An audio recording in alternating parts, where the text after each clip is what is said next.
Close of play of the first day of this second test between India and England in Chennai.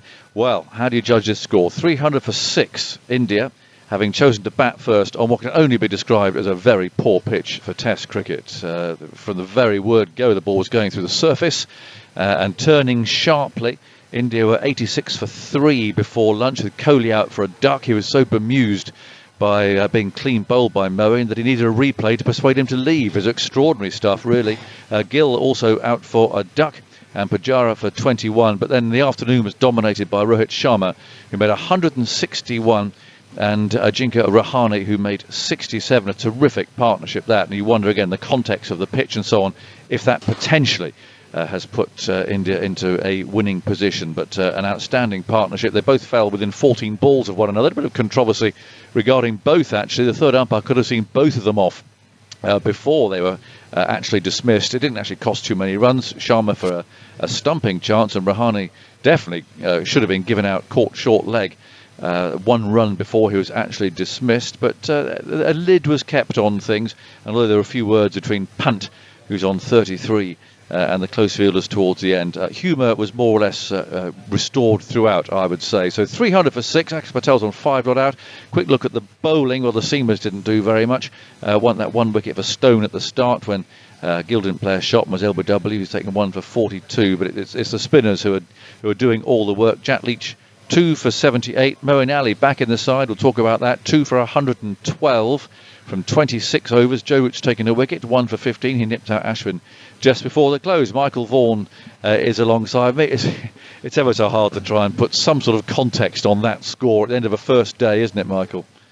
Yeah, I think it's big. 300 on the first day on any pitch is a good effort, but when you're seeing balls, you said at the start that from the first session the balls were hitting the surface and exploding. From what I've seen today, that is playing like a day 5 wicket already. Yes. And I've never seen a pitch flatten out that's taking big chunks out of the surface. I don't see how it's going to flatten out. So India are well on top. It was a gamble that India have taken in terms of preparing this pitch, because obviously if they'd have lost the toss, England would have batted on the first day. I think what they wanted to do, India, is bring their bowlers into the equation early, just in case they lost the toss. So they could bowl England out on day 1, and obviously a lot cheaper than they did in the first Test match when they lost the toss. But now they've won the toss and they've got 300, and we've seen the ball do what we've seen do. I mean, it really is a beach. I know there's a beach near to the ground, but this is playing like a beach. And England, if they can win this Test match from here on this kind of surface, it would be up there with the great victories of England teams going back through the history of Test match cricket, because this pitch is doing all sorts. So when you think of Ravi Ashwin bowling to 5 left-handers in the England side, and you've got Axar Patel, he'll be better than we saw last week from Nadeem. You've got Kuldeep Yadav, so they've got 3 high-quality spin options. I'm not too sure the seam will do that much work on this kind of wicket. And the likes of Broad, Ollie Stone, they tried, but there was nothing there for them. There was a bit of reverse swing. But Rohit Sharma gave a masterclass. That was he's one of those players, Aggers, and you've seen all the greats. He makes batting look so simple, and he's got great balance and timing. And I think that will be the innings that we talk about at the end of the Test match that potentially has won India the game. But to score 161 on that surface out of 300. The thing that struck me, Michael, is that he never seems to hit the field. I mean, if he gets a bad ball, he just hits for 4, doesn't he? And to have a player like that in the context of this sort of game where every run is so precious, they've got him. They've got Pantu still there on 33. I mean, they are such dangerous batsmen to have in your armoury when an hour of those two playing attacking cricket could change the game. Yeah, I mean, you're right. I mean, he's the kind of player that when he's playing like he did today, you almost feel that he can choose when he wants to hit a boundary. He'll play a few kind of dot balls and 1s and 2s, and then he goes, right, it's boundary time, I'll decide. And he'll play a sweep or a dance down and hit one over the top. He is such a pure player that makes it look very, very simple. It certainly isn't simple playing at this level, particularly on the pitch that he's played on. But you need your high-quality players and individuals to step up as a team, and he's done that. Joe Root did it for the England team last week, made the massive difference. And I do think Rowett's innings today will be the one that we talk about and go, wait a minute, 161 on day one on a pitch that did plenty. It wasn't that it was flat today, it's done all sorts. Incredible innings. Now, what about Virat Kohli? I mean, that was the one real humorous moment of the day. Clean bowl by Moeen, fifth ball for a duck, and he didn't want to go. And then someone flashed a replay up for him to show him on the scoreboard. No, mate, actually, you have been bowled. I mean, the groundsman's virtually sending his tractor out to get him off the field. He didn't want to go, did he? I've never seen someone A, dispute being bowled like that for quite so long, but B, this replay popped up to say to him, just so you know, I mean, he didn't review it, did he? I mean, no one reviewed it, but they sort of had to show it to get him off the field. Well, for the first time that we've been able to commentate and talk about a game of cricket with a crowd in, and I think Virat realised that the 15,000 had paid their ticket price to watch him bat. Simple as that. Yes, and he didn't want to go. I mean, there was some. Bizarre. Yeah, there was some bizarre moments all day. I mean, the third umpire, he's had a stinker. I mean, you could argue that Rohit Sharma should have been stumped. I mean, that was a tight one. You could argue probably both sides. He might have given the benefit there because maybe he was missing an angle, wasn't he? But it could easily have been given out. But it was the angle from the stumps that he didn't look at for long enough. From our perspective, and then the Rahane caught at short leg for him not to play the tape a bit longer to see what England were wanting him to see, which was the bounce off the pad up, and it does hit the end of the glove. It's unexcusable in this era of sport for him not to have gone to that replay. The officials know that he dropped one because they've given England their review back. And I don't understand that. There was no announcement. Yeah, and I understand. That's great that they've got it back, but I don't understand, because you could clearly see on the TV screen that Joe Root was saying to the umpire right in the middle, it's not the one that's hit the pad, it's the next one that we want you to have a look at. So he was telling the umpire, so surely the umpire would have said from the middle, can you just have a look at the next stage of the replay? For him not to have done that, I mean, Rahane had still been there 100 not out. Yeah. I mean, luckily for England, he was out, pretty much straight away and didn't cost them, but you can't be getting those decisions wrong in this era of the game. I know Cookie disagrees with it, but I thought he played the shot of a guilty man, actually, because it was a horrible shot that he got out to almost immediately afterwards, as if there was something gnawing away in his mind. Yeah. But maybe batsmen don't think like that. But no, they don't, but it was a surprise because he'd not played that shot. Yeah. And it was the first time he'd had a go at trying to play that stroke, and it got him out. So I think he might have had he's a good guy, Ajinkya Rahane. He's a real nice gentleman, so maybe he just had a little bit of guilt. First time since 2000, I think Andy Zoltzman said, that England have made 4 changes to a winning side in the same series. And I just wonder what you thought of those. I mean, I think Broad Anderson, we understand. Archer's obviously injured. Buckley in nose, gone home. I suppose the contentious one is Best, who's taken 17 wickets in the last 3 tests. And so it dropped. I don't get that. Unless he's indicated that he's struggling. Unless he... And again, we're not in that dressing room. We're not savvy to any of the conversations that's going on between Dominic Best, Chris Silverwood, Joe Root, Jeetan Patel, the spin bowling coach. If he's indicated that he needs a little bit of time out of the fire, I kind of get that. But I can't think that he would have said that, because he was only on... either. No, he was on this show talking just after the first innings of the first test, saying that's the best I've ever bowled in Test match cricket, and I totally agree. And he got better and better. He got better from the first test to the second test in Gaul. He got better from the second test in Gaul to the first test here in India. He had 8 overs in the second innings, didn't get it right, but that was only 8 overs. England won the Test match. He batted nicely. He's good in the field. He's contributing. Those 4 wickets in the first innings, great. He got Virat Kohli when the pitch was playing at its best. And then you go to the next game and he's dropped, and England are 1-0 up in the series. I get the bio bubble, and I get the movement of players around. I don't necessarily agree with it all, but I get what they're trying to achieve. But dropping Dom Bess after 3 games, getting 17 wickets, I put it on social media. And runs. Correct. I batted well in both innings. Mate, he contributes as a team player. He might not bowl the best all the time, but as I said, he's great in the field. He's good with the bat. He looks like he's dependable as a person. Nice character to have around the group. And I just think England have tinkered a little bit too much. I would say, as a batter, and you'll say exactly what I'm thinking. Well, there you go, the dog's going. Is that Bumble or? I think the postman's arrived. It's a full house, that. Sorry about that. Yeah, if a batter had scored 350 runs, which is like the equivalent of 17 wickets in 3 Test matches, and had a bit of fortune and been dropped 5 or 6 times, would the batter have got another Test match? Yeah. Absolutely.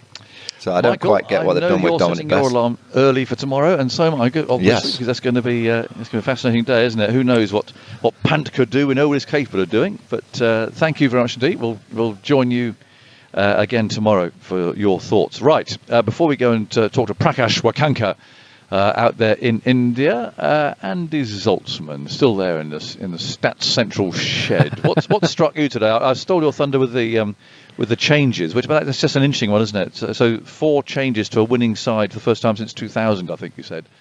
Yes, and that was the only other occasion since 1965 that England have made 4 changes after a win within the same series. Yes. They've never made 4 changes to a winning side in an away series in England's entire Test history. So yes, very unusual. That obviously the circumstances of cricket as it currently is have led to teams changing much more than they have in the past. A few notable stats today. Rohit Sharma's 4th 150 in Test cricket. Maybe the key contest of the day. He took 59 from 64 balls he faced from Moeen Ali. Moeen Ali did bowl out Kohli and Rahane. Very rare for an off spinner to bowl out 2 right-handers in the first innings, 2 top 5 right-handers in the first innings of a Test. And it's only the 3rd time in the last 20 years that's happened. Kohli hadn't been bowled out, had his stumps hit by an off-spinner since Graham Swan in November 2012. And he'd faced hundreds, I think it was 380 overs of off-spin in that time.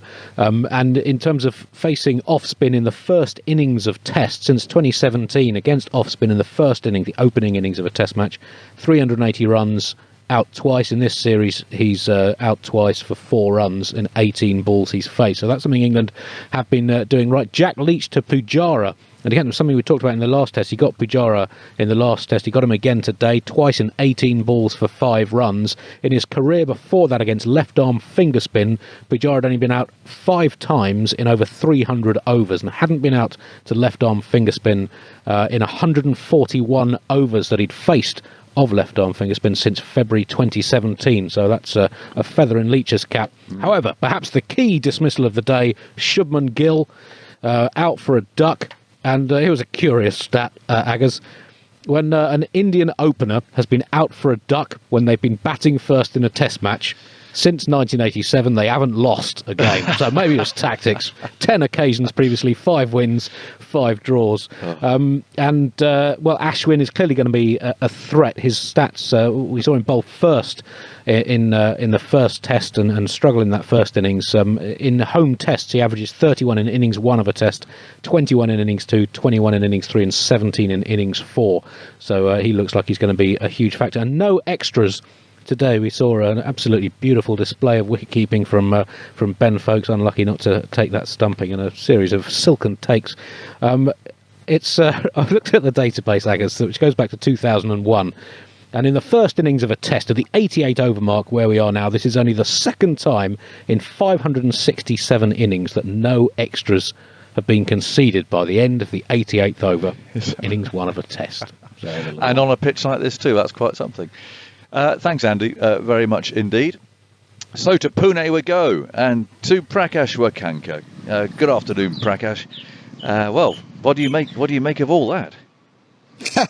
That's terrific, isn't it? I love that second last stat about an Indian opener getting a duck and never losing a Test match. It's amazing what Andy might come up with, but amazing statistics. Now, to the serious part of the cricket, I think this toss probably in many, many ways will influence the match. We always knew it would be important. How important, I think we can all sort of conjecture about, given the way we've seen the wicket play. I think it was the 3rd or 4th over of the morning where the first puff of dust came off, isn't it?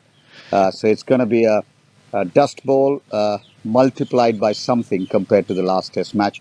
Batting's going to get increasingly difficult, and England will have to play really, really well, which they may well do. if they are to come away unscathed. That's the view at the moment, with that innings from Rohit Sharma really outstanding. We talked about this groundsman last week, didn't we? This chap, he's a textile man, isn't he? Who's found himself preparing this test pitch. It looks like he's got a bit confused and he's prepared a vegetable patch or something outside the off stump there. He's been digging away with a hoe or something. I mean, it's an extraordinary thing. It is extraordinary, but I have also heard, and this is not 100% confirmed, I guess, but I hear that they actually replaced the groundsman. I'm not sure if it was the one who was appointed who's been replaced or somebody else. So it's another one. It may well be. So, but if you notice, you see the red soil that we saw in the first Test match. This is black soil. Yeah. But it doesn't seem to make a difference. It just seems to be very, very dry. That's what Mark Butcher said in the pitch report as well. And frankly, Rahane said that in the previous evening's press conference as well, didn't he? Yes. It's going to turn on day one. What's the feeling in India about that? I mean, it's clearly been prepared to do that. I mean, is there a feeling of, well, that's just the way it is, and other countries do it, and that's just it's one of those things. Yeah. It's one of those things, isn't it, Agaz? We've seen it backfire. We saw that in Pune against the Steve Smith's Australians, where India lost in 3.5 days to the left arm spin, and we were bowled out twice. India were bowled out twice. So I don't know. I think it's a point of view. From a pure cricket point of view, I think you will agree with me that you want a wicket that deteriorates, yes, but slowly, and gives something for everybody through the 5 days, kind of neutralizing the toss a little bit. You don't want the toss to be the decision maker or the single biggest influencer, but that's how it looks at the moment. It's going to be a tough task for England to fight back, which they may well do. Yeah. What was your reading of Virat Kohli's dismissal? He was playing a W.G. Grace by the look of it. Extraordinary. I mean, yes. I was sort of holding my breath and saying, no, you cannot take a review for a bowled. And mercifully, he didn't. But he was just, I think, bamboozled, redefined. He really was. I don't think he expected that to happen. And that was a terrific delivery. I heard Gavaskar in commentary comparing that to the great Erapalli Prasanna. I hope someone tells Moeen Ali that. Oh, that'll mean a huge amount. And meantime, I mean, Rohit Sharma, we've been obviously purring about the way that he's played. So calm, so unflappable. Any bad ball goes for 4. Sweeping a bit more maybe than we saw from India in that first Test match, as if they've taken something away from Joe Root, perhaps. Absolutely, I think that afternoon partnership looks to have set India up. Yes, I think that's been the defining partnership, and I think that sweep that he was playing also infected Rahane a little bit, though it did cause his downfall in the end, but both of them actually. But the fact is they, I think, have figured out this is one way to cope with the sharp turning ball outside the off stump. Interesting then that here, without you to give us balance, obviously, Prakash, we were wondering about those 2 third umpiring decisions, the stumping of Rohit Sharma and definitely the catch off Rahane, clearly, but that was just a mistake. The catch was just I think you have to put it down. You can use whatever adjective you want to use, but that was a clear, blatant error. Yes. And third umpires are not supposed to make those errors. But what I was pleased in a way, cricketing justice happened very quickly. And more importantly, I think the fact that the review was reinstated was a sensible decision, whoever took it. Very, very good. But I don't think that's forgivable. On the stumping, it reminds me of Ian Bell and that game in the Champions Trophy, where, the benefit of the doubt generally should go to the batsman. I think there was sufficient doubt, in my opinion, that whether we couldn't see the reverse angle, I think that would have helped immensely. But I think the umpire made a call. I'm not going to be harsh on the stumping, but yes, the other one was a clear error which shouldn't have happened. I think I agree with you on both. I think given that he hadn't got another shot to go for, I think he did therefore give benefit of the doubt to the bats on that occasion. And you can't argue with that, can you? No, not really. Right, Prakash, well, you got your rupees out early in the last Test match and loaded them onto England. It's probably my turn to put my pounds. I think that's a rather good score. I think you might be levelling this unless somebody, probably 2 England batsmen, score like really good 80s or 90s, or a really big score from one player. But that feels like a lot of runs already on this pitch. It does, and I would pick Root and Moeen Ali, believe it or not. I think they're the two who are going to get the runs for England if England are to make a real match of it, which they well can. This is the TMS podcast from BBC Radio 5 Live. Well, Rohit Sharma finished on 161 off 231 balls. Here are the thoughts of Sir Alistair Cook. Well, I think he's a little bit more attacking than I was, sorry. He's not quite Sehwag in terms of that kind of attack. You'd say he's probably on the lead number one most attacking, most successful opening batsman over a consistent period of time. He's probably in the next tier down of aggressiveness, but he looks so controlled. In that innings there, he looked so controlled, and everything looked like he was playing at his pace. When he wanted to attack, he attacked on his terms, and everything else was quite controlled. The only obviously issue with Rohit Sharma is obviously that ball outside off stump, the way he got nicked off in that first innings last Test match in English conditions. His record away from home isn't great, and that is the big area you have to target him from. But on this wicket here, where you don't have that pace, you don't have that carry, he looks absolutely world class, and his stats in India averaging over 50 shows that. Yeah, it's interesting, isn't it? You do have these different categories of openers, but both can be totally effective in their own different ways. I mean, you would have played completely differently on this service, like you did in Mumbai in that famous win, as opposed to how Sharma played here. And opening the batting is not all about occupying the crease and doing that sort of role that you did. There is also this other side to opening the batting as well. Yeah, I think in an absolute ideal world, if you had an opening batsman who could dominate like the Sehwag and like the Rohit here, how much gold dust, because that first session you're already away, aren't you? The David Warner's a great example, isn't it, at the moment as well, and he's been around a long time. If you're that naturally attacking opening batsman, you go suddenly by 2 hours, by lunch you've already taken a massive step forward in the game, and they're vital, aren't they? But to do it in English conditions consistently, I think is very, very hard. There are too many times the odds are in the bowler's favour in England to start with that first 2 hours. How many times do you say in England, the first 2 hours, get through that first 2 hours, it flattens out in the afternoon? If you're that naturally attacking batsman, it's high risk, isn't it? It doesn't often come off in England, but in these conditions where it's lovely to open the batting, it tends to get harder. You can see why it's best to play like that. I mean, you were making the point about how little Test cricket he's played for his years and for his experience and so on. It's as if he was sort of pigeonholed really as being a very successful one-day opening batsman, and it took a long time for him to get his chance. I think also the strength and depth in that, in 2007 where he made his one-day debut. You took a look at the players there. Ganguly, Sehwag, Dravid, Tendulkar. Breaking into that, was very hard. And when you did get your chance, you'd have to take it straight away if you did. And I know he waited a long time to make his Test debut, 2012 or 13. But that just shows the strength and depth. And also when he has played, he hasn't been that consistent to start with. And Indian selectors are like they have been in this game. They're quite keen to make changes. Maybe if it was English, he might have been given a longer run.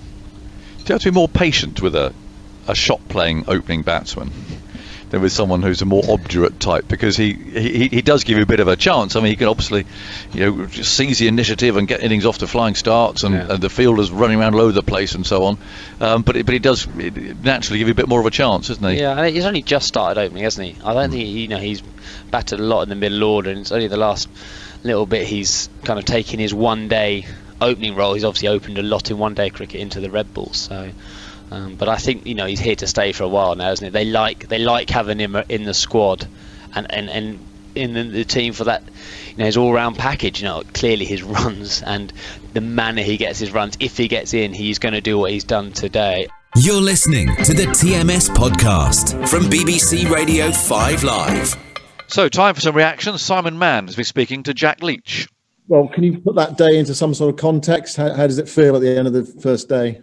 Yeah, no, it was a hard-fought day. I think we had to be quite patient, and we got a couple of wickets towards the end, which is obviously good. And with that new ball, hopefully tomorrow morning we can get a couple quickly. What do you feel about the state of the game, though, with the ball doing as much as it's done on the first day? Yeah, I think there's definitely challenging balls on that wicket. I think, as you saw with Rohit Sharma and Rahane, that once you get a partnership going, and that with that older ball, it can get a little bit easier. So we have to certainly believe that we can do the same when we come to bat. It's a first day surface. It was a first day surface. Does it feel like a third day pitch or a fourth day pitch? Well, it's my second game in India, so compared to the first wicket we played on, I'd say yes. I mean, the first wicket didn't spin really for the first couple of days, so yeah, probably is. It's probably a little bit drier, and it's obviously spinning. Yeah. What did you feel about Rohit's innings? I mean, obviously you wanted to get rid of him, but I mean, can you sort of say how you felt he played today?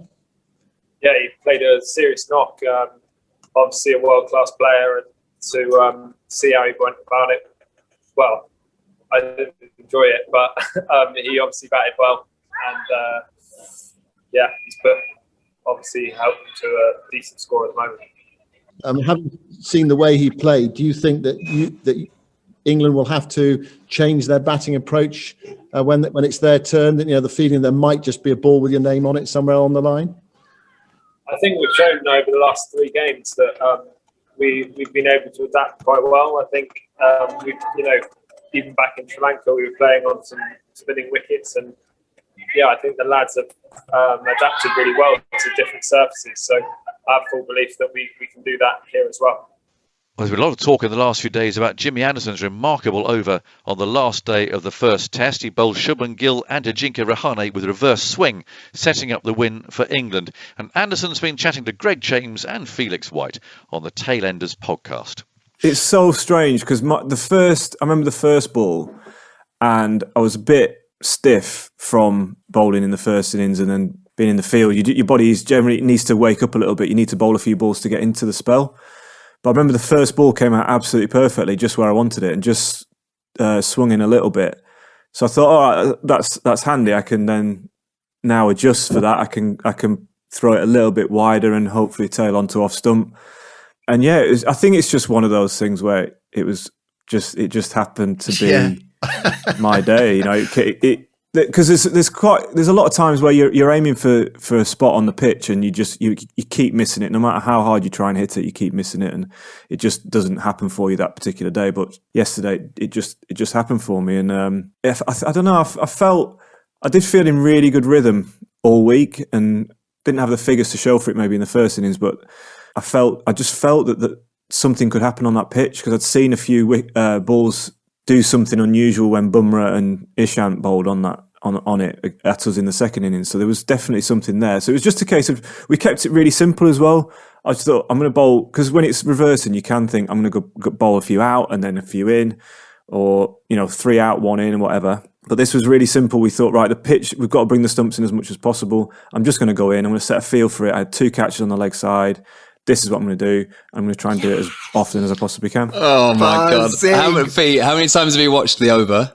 I mean, I'm just like, it saved me from doom scrolling, because on Twitter I'm just watching that again and again and again. Yeah, the noise of the stumps clattering, it's unbelievable. I think, do you know what, from a sort of fan perspective, the really nice thing about that spell, or the way we've won here, is that we've had that whole winter of getting really accommodated with all those Indian players, and we've all grown the opinions of like, wow, these are legends. You're looking at even Gill, Rahane, Kohli, Pant, it's when you name those names now, they are up there with Laxman, all those kind of players in your head as a sort of mythological cricketers. So to watch Jimmy and this England team go and do what they did to them over there, it really added sort of gravitas to it, because we know what great players all that top 6 are. And so to see Jimmy move that ball, like the ball to Gill and Rahane, Jim, it looks like it moves about 2 meters from the shot they played to where it ends up. Yeah, but it's not. I don't think it moves a lot. Just does enough, doesn't it? Like I thought the LB was out as well. I thought it was absolutely dead. I was convinced. Yeah, but it kind of was though, wasn't it? If he'd have given it out on the field, he'd have been completely. It was so close and so low on the stumps as well. Yeah, but yeah, it was good. I really enjoyed that over. It was one of my favourites that I've ever bowled. And I'll be honest, I have watched it back as well. Yeah. Oh, good, of course. Yeah. My favourite one is the Gill wicket. What's your favourite? Mine. Yeah. Yeah, I'd say Gill. Yeah. God, I feel like I want to do a bit. Of housekeeping, because lots of people obviously get in touch with me and Greg now for questions for you, Jimmy. And one person has asked on the Rahane delivery, they've slowed it down and said it looks like you're bowling. I haven't noticed this, but it looks like you're bowling it like a leg cutter. Is there any truth in that? No, it's seam up reverse swing. So for all the cricketers, for all the kids and seam bowlers at home, you're just like running in and bowling that sort of seam up, and it just moves late because of the conditions. Yeah, pretty much. The wicket was so abrasive, and the ball was in India's first innings. The second new ball was reversing after like 4 overs. It was ridiculous, so abrasive, and that's why I was held back in the second innings. That's why Leachy and Jofra opened the bowling. And once it starts reversing like that, like I'll just try and. I mean, the danger is you try and push it into the stumps, but that sort of defeats the object. You've got to try and almost bowl it like an outswinger, normal outswinger, and it will go in. So I try and aim like almost at Joss's left foot behind the stumps, and then let the ball do everything else. Yeah. Oh, magic. Yeah, it was interesting seeing you first change, because that's not a thing that happens very often at all, is it? But obviously you knew that it was a good thing to wait and just assess the situation a bit and see what the other two could do. Yeah, but it made complete sense to me on that pitch. Jofra with the new ball, his pace, his bounce, that's the best time for him to bowl. Jack Leach with the new ball, get more bounce and potentially more turn. One might skid on as well with a new ball, makes it more difficult for the batsman to line up. So just made sense. Can I just make a quick point on that to that note? I thought it was a lot will be made about how Joe Root's batted, which we should get onto in a second. People have been sending in his average since coming on tail enders, which I don't think we can just put down to coincidence. But he's also had a really great. He had such a great test match as a captain, and I think with Leach opening is a really great case in point, because for people that watch the whole test match, Pant really went after Leach and he hit him for about 80 off 8 overs. And now in my experience in the past, if an English spinner gets pulled apart like that in the 90s or even like 5-10 years ago, the captain after that point will sort of hide them. They'll be very reluctant to bowl them again. But as soon as Pant got out, Leach came straight back into the attack, like real sort of vote of confidence. And in the second innings, Leach opened the bowling. And I thought it was really tactful, and it really tells you about where Joe Root's come from as a sort of emotional captain. He understood how important Jack Leach was for him and how important it was to get him back in the game. And we're so used to seeing spinners just sort of be hidden after they get taken apart like that. It was good from Joe. I think showing faith in a bowler when they've been under the pump does a lot for their confidence. But I think Jack's got to take a lot of credit for how he came back. Pant on another day he didn't really get hold of any of those sixes that he hit. He sort of got half a bat on them, but because the ground's fairly small and he's a strong fella, he swings quite hard, they managed to get over the boundary. So on another day he could have got a wicket early on, and then obviously his confidence is high straight away. So I think there was a break. I think it was the end of day 3, came back on day 4 and he bowled really well the morning of day 4, and I think that did him the world of good. Just to we rallied round him at night as well, just trying to tell him it's just one of those days, it happens to everyone, and came back brilliantly. Don't forget to listen to Tailenders and all the podcasts from BBC Cricket via BBC Sounds. Finally, you can follow the second day's play in Chennai on the BBC Sport website and the app, with the Cricket Social available worldwide from 6:30 a.m. And as well as the cricket, there's always room for emails and tweets, and you just never know quite what might happen during the day. Now, earlier, I'm worried. I saw Alistair Cook next to me, kept on using the word lambing. Well, not kept on. You asked what I was been up to, or whatever. Well, I wasn't complaining. But you did say the word lambing about 4 times in about a minute and a quarter. Okay, sorry. And the result of that was that it got stuck in my head, and mine as well. And all I could think of was the Bob Marley song "Jamming," for obvious reasons. So we asked if any of you out there had got any alternative lyrics. Okay, can I just say I'm not singing. Whatever happens, I'm not a tough as I've got no singing confidence. So if you ask me to sing, no, I'm not singing. I thought you sang. Weren't you the lad who sang "Walking in the Air" on the Snowman? Is that not you? I thought it was. I'll just read the email. It just feels like stitch up. There's Aggers is around somewhere. But no, don't worry. I don't think you're going to be stitched up. This is from a brilliantly named Brandon Bisbee. Unless it's unless it's Bisbee Brandon. I think it's Brandon Bisbee. So well done, Brandon Bisbee. He's come and given us some alternative lyrics to the Bob Marley song "Jamming," but he's replaced the word "jamming" with "lambing." So it goes something along the lines of, "All right, we're lambing. I wanna lamb it with you, EWE." Oh yes. Oh, that's the classic. Total quality, genius. We're lambing. I hope you like lambing too. You get the idea? Yeah, I like it. Not bad, Dan. It's not bad.